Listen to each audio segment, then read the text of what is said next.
na right cross. Tumatarget naman. Oo. Yun, tinamaan ng isa right hook. Nagwo-worry na ngayon yung mga kababayan ni Rockman. Binilangan. Kaya over the years. I'm sure maraming plano para kay Condes. Although Rockman here medyo nakaka-remate. Medyo sabi ni Condes, wala yun. Inawat daw agad. Oh! Yung kaliwa ni Condes. Si Rock, naalog mo eh.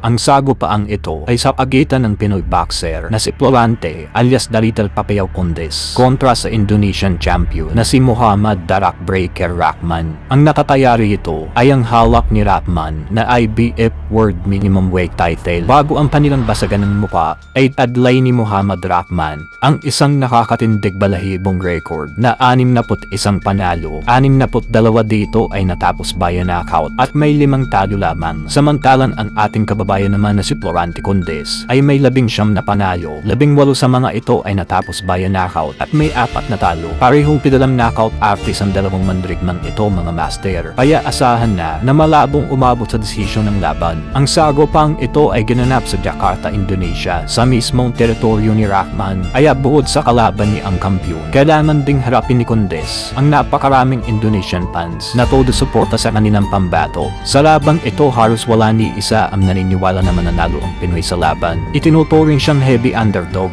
dahil bukod sa home court advantage ni Rockman, mahigit 15 taon na ring hindi natitikman ng Indonesian champion ang pagkatalo. Bukod sa kunat at tigas ng pagmumukha nito mga master, ay napakabilasik din ang tamao nito. Di lang yan mga master, may isa pa siyang nakakatakot na reputasyon. Kapag Pilipino ang kalaban niya, tila mas lalo itong nagiging mabangis. Sa katunayan, binansagan pa siya noon bilang The Pinoy Killer. Bakit? Dahil bago pa man dumating si Florante Condes, 10 Pilipinong boksingero na ang kanyang pinabagsak. At ang malupit pa diyan mga master, lahat ito ay puro sa first round. Dahil dito halos lahat ng eksperto at ilang mga casual boxing fans ay naniniwalang isa na namang madaling panalo ang maghihintay para kay Muhammad Rockman. Akala ng marami, isa lang si Florante Condes sa susunod na magiging biktima ng tinaguriang The Pinoy Killer. Pero doon sila nagkakamali mga master. Ito panoorin nyo kung papaano binulat ng Pinoy na si Florante Condes ang buong mundo matapos niyang pabagsakin sa lona ang kinapatakotang The Pinoy Killer ng bansang Indonesia. Kaya naman ito, huwag nating patagalin pa, agad-agad round 1. Doon po sa 55. Samantala si Florante Condes ay bata po na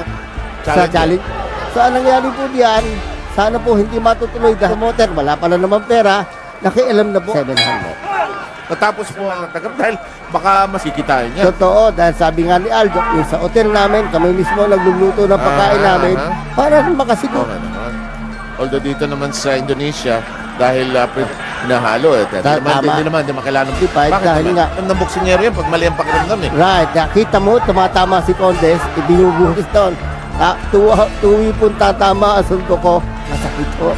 Ganun na lang ang concern niya sa Lamet Man. By the way, just to give you an idea of the judging expect, the pride of USA. Oo. These spots, maka-aware din si Rockman ng power nito si Condes. Dinayo mo, nang gulo ka sa kalye na ibang kalye. As they say, thank you very much for watching us, as they say in Indonesia. Kasama natin mga taga-Channel 4 dito nung 97 Southeast Asian Games. Mahilig sa sports sa mga taga-Indonesia. As pumapasok na po ang round 3, ano ang mga strengths nito si Florante Condes, Mike? Well, slugger ito. Katunayan nga, sa kanyang 11 na panalo, 18 ang knockout diyan. Marami-rami na rin eh, no? Na 10 rounds. 8 at saka 10, marami na. Sino? Si Condes. Oo. Halos lahat. 4 rounds, 6 rounds, 10, hanggang draw. 29 ang knockout niya. Hindi masamang record ito. Nung siya nag-uumpisa pa, 10 rounds, naglaban sa nila ni Benji Sorolla. Unang title fight, dito po kay Rockman. Si Sorolla ng technical knockout, 7th round. Pero controversial din yun dahil ang sabi po ng kampo ni Sorolla, inawat daw agad. Oh! Yun na mo yung kaliwa ni Condes. Si Rocco naalog mo eh. Naalog. Oo. Pero mukhang tamang yun ha. Pero naalog ha. Pero pag tama sa kanya ni Condes, siguro nakaramdam pa siya ng hilo, lumutuloy siya eh. Ito dito deadly si Condes. Pag nakatikim ng masarap na suntok, tuloy-tuloy ito. Oo. At tingnan mo naman ha, ang follow-up ni Condes, talaga namang ay walang tigil. Oo. Pero matapang yung Rockman, pumapalit kahit galing sa lockdown, ha? At saka alam mo, Moy, siya pa rin yung hometown boy. Pag naglalaro ka in front of your countrymen, hindi ka agad tutumba niya. Kita mo siguro ng mga tao dahil nga kumounter yung Rockman, tinamaan po ulit sa katawan ng kalawa, Lalo, and you all know the relationship had with Manny Pacquiao over the years. I'm sure maraming plano para kay Condes. Although Rockman here, medyo nakaka-remate. Medyo sabi ni Condes, wala yun. I-stand pa. Mukhang idol, pati bigote. Oo. Kaya Little Pac-Man ang tawag sa Walang kanya. masama doon. Okay, excited. Tama pagluhod At tatayo, lumuhod uli Oo, Southeast Asians for that matter. No? Thailand, Indonesia, Philippines. Itong timbang na to. At hanggang bandang yung weight ni Pacquiao. Yung may buwelo si Condes. Kaya nagtatamaan po si Rockman doon, Pero matapang yung Rockman. Matapang. Despite nagaling siya sa lockdown kanina, kumapalit po. Kaya kay Condes tumakausap po sa masakit po. Pero kailangan po natin isuntok para tayo manalo. In the meantime, Condes a bit wild at this point as he's trying to set up his prey. Rockman is trying to look for cover. He just misses. Knockout na dahil nasa ulo palagi ng isang boksingero na pagdayo, kailangan knockout. The earlier it ends, the better for them. Wow. Kasi exposed sila sa danger. Oy, hop. May ginagayang lolo mo. Yan. Yan. Sira yung buwelo, momentum mo bagay. Pareho silang nakaganon. Florante Condes continues to work the body of Rockman as this round comes. Napakita para kundi dahil sinimship po ito. Well, ang isipo po, si Condes, sa katawan niya sinusuntok talaga yung si Rockman. Pero yung Rockman maganda magdepensa. Masdan mo. Moy, 71 fights. Hindi ka magtatagal sa business na ito kung hindi ka matibay at mautak, ha? Right, Wala lang power, Moy. Walang power. Pero, maraming maluntok, Kita mo, Kaya the issue about the gloves was pertinent. Yeah. On the other hand, si Condes na malakas manuntok, meron. Round 5 po tayo. So far, Florante Condes scoring third, which was run 8. Tumayo kasi matutulog. yung magugulat ka pa di ba? Ngayon, ang ginagawa ni Condes para bumukas sa itaas, kinakatawan muna niya. Pag nakita niya nakabukas sa itaas, sa kanya sinusuntok. So, ang atake ng Condes ngayon, ibaba itaas, So far, no low blow. So, it favors Condes, kanyang distances yan, There is a protector naman. Masdan mo ball protector ni Rockman mataas, And I hear Abante po ang ating boksingero. Pero alam niyo po, pagka tayo ganyan, a long-time friend of In This Corner has been Ginebra presentation possible. We hope you're enjoying this Florante Condes attack on the Rockman title of the IBF Mini Flyweight Championship, which happened in Jakarta, Indonesia. naman ni Condes sa sumusuntok. Baka may na kinakapos ng Condes. Okay. Dahil nga, ang suntok niya puro todo. Walang pacing na suntok. And then Diego, hindi napakatibay ng katawan ng Very young fighter, in fact, that Moy, hindi pa nagte-train ito sa sa Las Vegas o sa ang tuloy ang laban niya sa undercut di Pacquiao. it's clear he's younger at least than he's 27. Actually, he's 25. 25. So bakit 27 nakalagay rito? Makamali siguro ang Jerry kumakain siguro no. Of course, it's interesting that another Filipino champion is making waves. Both fighters going toe-to-toe at this juncture with 50 seconds remaining in round number 6. kasi si Rockman naghahabol Dahil Yes, alam niya, good point. ibibagsak siya yung last 2 rounds sa kay Condes. Kaya ngayon si Rockman, Heavyweight, kahit pa paano, hindi nagkakabihirang-bihirang headbutt doon. totoo. Ito po, umatake na po si Rockman, Rockman trying to bore in. Ayun, yung papitik-pitik, Ganun pala talaga sumuntok sila, hindi nakatodo suntok niya, Nagko-conserve din siya ng energy. pero kita mo naman, Alam mo natin, may human interest. yun po, talaga. Champion Condes in the familiar Aljojaro colors. Sam Sarmiento with Moilanes here. We hope. Uy, Hindi si Condes, maraming suntok siya. Hindi ngayon tumatama dahil gusto niya mamaksak niya uli ang kalaban niya. yes, somebody very patient, Alam mo, tingin ko nag-amateur fighter ito dati. Oo. Magandang Alam ko, ito at least. Asian game Siguro. Oh, good left hand that time. A left straight coming from Condes. He goes to the body now. He's got Rockman in a bit of trouble. He's looking for the opening. That right hand is there. The left is there as well. He goes to the body, but Rackman throws some punches at least to parry off Condes. Maganda mag-blocking yung Rockman, pero kahit pa paano, hindi pumapasok sa hanggang ni Condes.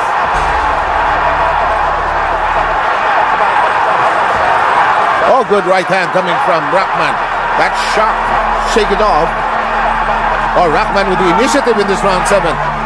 Kanina sila no? Kanina sila hindi sa mga pumapasok. Reaction. Less than a minute to go in the 7th. One knockdown so far. Happening in the 3rd. Again, thank you very much, San Miguel Beer. Pinapa San Miguel and Thunderbird Resort. Yung mga upper na maising ganun ni Rockman. Masakit po yan, ha? Oh. Actually, matibay-tibay lang itong Condes kaya hindi nahuhulog eh. Oh, yan.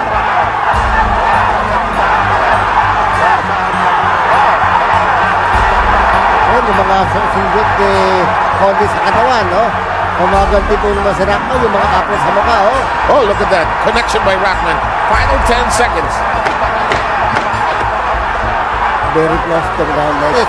Pero ang later part, ha? Si Rockman. Si Rackman is doing a good job of at least counter presentation possible of the yung buong pangalan ano ha against Florante Con.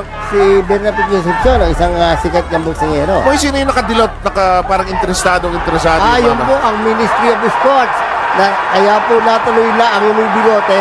Yung laban na yan, siya po ang sumagot sa premyo. Po ang Indonesian government. Dahil ma-istripan po ng title. Fresh as a daisy actually. Although Rackman is trying to bar him. He gets tagged. Condes has been hit in this fight. Naghahabol dito si Rockman dahil nga ang nasa ulo nila. Dihado si Rockman. Panel, this is going to be close, actually. Because I like the way Rackman is fighting back here. Oo. At tingin ko yung Rockman. Napanood ko ito ng laban niya kay Sorolla sa TV rin. At nakita ko po talagang fighter. Marami ko may kaya sabi yung di Aljo. Tingin ko malalaban ko ng mga kailangan. Tamaan nyo ng maganda ito dahil itibay din. I agree. At saka alam mo, yung misconception, manipis, payat, okay? Na walang power. 37, ano ba kaya? 71 fights na, no? Marami na pinagdaanan nito. Oo. Saka usually mo, di ba? Yung mga payat, yung mga may power. And kuminsan dulo na suntok lang, meron na eh. Talaga. Yung Condes, sa ngayon, kaya pagka malayo ang ganyan, malapitan, hindi agad siya makakapagpatumba dahil tapayat yun. Parang toothpick yun, pero pag tumama, patay ang kalaban. Oo. Toothpick, Samantala, patapos na po. Oh, interesado yung mama. Ano ba? Yung Ministry of Sport, nakatayo na po. Oh, yan. At saka may sinasabi. Ating champion, Mohamed Rack. Uy, hindi po tumama yung upper na yun ni Condes, ha? Si Condes. Medyo may pagka-wild kuminsan ito ginagamit niya yung ring parang sandalan, ano ha? Meron pa doon, ha? Para si Ali. At saka si nung kay Foreman nun, ano ha? Well, si Condes po, dahil nga po pinatatamaan din naman sa katawan, no? Kontik na. Medyo malambot ang kanilang tali, eh. Kaya medyo, no? Hindi po daw knockdown, sabi ng atin. Hindi naman tinamaan. Crowd responding to the action. They want their champion to look for the opening. Bit of a Condes looks a bit tough. Yung style kasing slugger ka, nakakaubos ng hangin yan, ha? Oo. Yung mga suntok na hindi ko matama, Seb. Yes. Ako, ano yan, ha? Yung ganon, dahil ng ganon, di ba? Magaling makapagod. At saka isa pa, yung Rockman ang atake sa katawan, eh. Oo, sinisilip ang katawan niya. Talagang madali ka mapagod pag kinakatawan ka. I agree. Tapos yung frustration mo na hindi ka makakonect, di ba? Ay! Ako minsan masakit sa shoulder area yan, ha? Pag yung overextended yan, masakit yan. Totoo. Maring hindi niya nararamdaman ngayon, pero mamaya, ay, ang sakit yan. Well, si Condes, hindi nadain niya tapos nalaban yung kanyang mga knuckle. Dahil nga doon pa sa nangyari, hindi nabigyan ng nakas. Kaya ayoko nang hamulin, malakas na susuntok eh. In the meantime, round number 9. We're glad you're watching this with us. San Miguel Beer and Thunderbird Resort making this presentation very possible. Alam niyo kung wala kayo, wala ho tayo napapanood ng mga malalaking boxing events. Totoo po. Maraming po salamat sa dalawa nating magigiting na. This is the IBF. Nagwo-worry lang si referee Hedgepet. Yun. Baka naman kasi magkauluhan. Sayang naman, ang layo na ng binyahe ng laban na to. Well, si buhos na niya eh. Pero ang counter sa kanya, sa katawan, ha?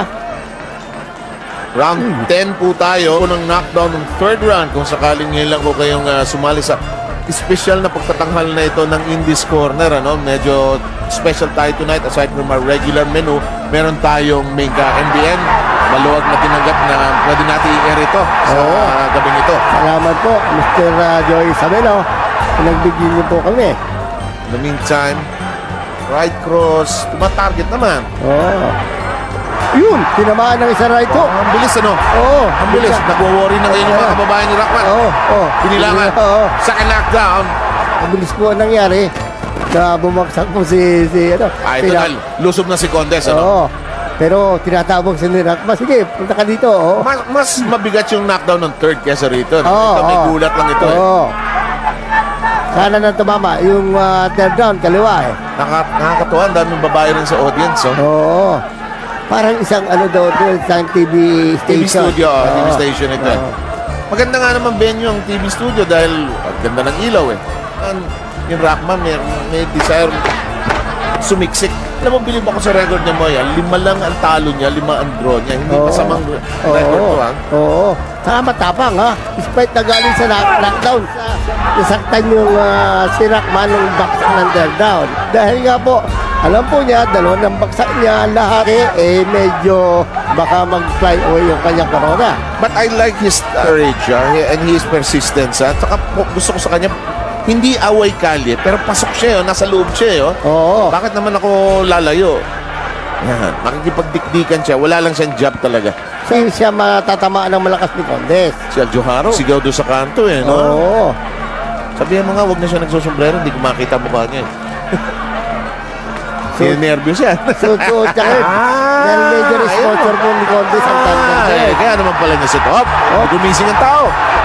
Tinamaan po doon si Rockman, pero kumanti po ngayon, no? Ang kulang kay Rockman, isang solid na atake sa katawan ni Condes, no? Hindi siya maka-atake ron, Nagsisigawan pa ang mga tao dahil ako umatake si Rockman. Katawan, Steady. Wala siya ng 103. Proving. 75 million rupya. Equivalent ho ata ng mga 50 ng gulo. Naryo ko doon. Oo, million ang pera natin doon. Laki ng pera nila, no? Gusto ko dyan, Uy, tinamaan po doon si Rockman na isang magandang. As early as 6 rounds back, actually. At saka nasa ulo ni Condes, hindi mag-ano. Counter na lahat. But I would doubt na malaking-malaki despite the knockdown. Short punches sa katawan ni Condes. At saka marami po mga suntok si Condes ang hindi tumatama. Dahil nga po sa medyo nanggigigil, yan po ang problema kapag sumisigaw na po si minister namin. At By the cheerleader. para maging mag-cheer. Magising, Oo. Ang ating kababayan, nasa biligaw. Oo, mawawala ang corona natin. Alang Siyempre. Indonesia, ng gobyerno nila ha. Dahil yung Minister of Sport mismo, nag-ano lang ang mga tao. Makasuntok na isang pero walang power mo yun. Wala talagang power. Merong punching power. There lies the difference. Lalim nun. Alam mo kasi sa bilis ng kamay ng Rockman, kaya po natalo yung Sorolla. Sa dami ng kamay, inawat agad ng referee. Yan, katulad yan. Kita mo ang bilis ng kamay ng Rockman, no? Pero walang lakas, Walang I'm sure Condes is free. Bandage, nakalaman po doon si Rockman dahil nga po, hindi naman siya napakalakas sa mundo. Kung si Aljoharo doon sa corner. Either to just coast along, freeze the ball, as they say. At tingin ko, itong last round na ito, nakuha po ng Indonesia. Ni Rockman, Halos walang tinapon yung Condes, Masyado ang kanyang pakaka-praise the ball. In the Great Freeze, alam mo yun, ng 1950s. Halos hindi sa sundo. Nasa akin yan. Huwag na yan dapat gawin yan dahil mabuti po kung fair ang mga judges. And if you do that in Las Vegas, Vegas judges don't like that. Yes. Ayaw nila yun. Yes. Gusto nila to the finish Talaga. So ito po si Condes, malamang mapanood natin nga sa undercard ni Pacquiao. Okay. For Condes.